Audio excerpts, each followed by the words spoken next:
ఈ యాసంగిలో ప్రతి గింజ కొంటామని మంత్రి ఉత్తమ్ కుమార్ రెడ్డి చెప్పారు. ఖమ్మంలో రైతులతో మంత్రులు ఉత్తమ్ కుమార్ రెడ్డి, పొంగులేటి మాట్లాడారు. 22,000 కోట్ల రుణం తీసుకుని ధాన్యం కొంటున్నామని తెలిపారు. వరి పంట 2 పంటలకు సంబంధించి రైతులకు 45,000 కోట్ల రూపాయలు రైతులకిస్తున్నామని తెలిపారు ఉత్తమ్. బాయిల్డ్ రైస్ టార్గెట్ కూడా రీచ్ అవుతున్నామని వివరించారు.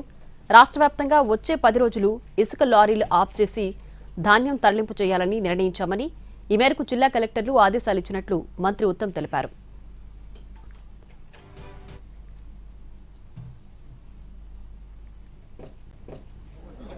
మన ప్రభుత్వం 22,000 ఈ యాసంగి పంటకి మన ప్రభుత్వం 22,000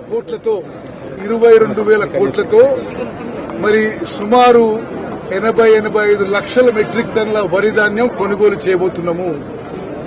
మరి అక్కడక్కడ ఈ లారీల విషయంలో, హమాలీల విషయంలో కొంత ప్రాబ్లం వస్తున్నమాట వాస్తవం. హమాలీలు మన రాష్ట్రంలో ఎక్కువ శాతం బీహార్ నుంచి, బెంగాల్ నుంచి వస్తారు. బీహార్లో వాళ్ళ అగ్రికల్చర్ సీజన్ ఎక్స్టెండ్ అయింది కాబట్టి అక్కడి నుంచి కూడా కొంతమంది తిరిగి రాలేదు. ఆ ప్రాబ్లం ఏ విధంగా సాల్వ్ చేయాలో ప్రభుత్వం పరిశీలిస్తుంది.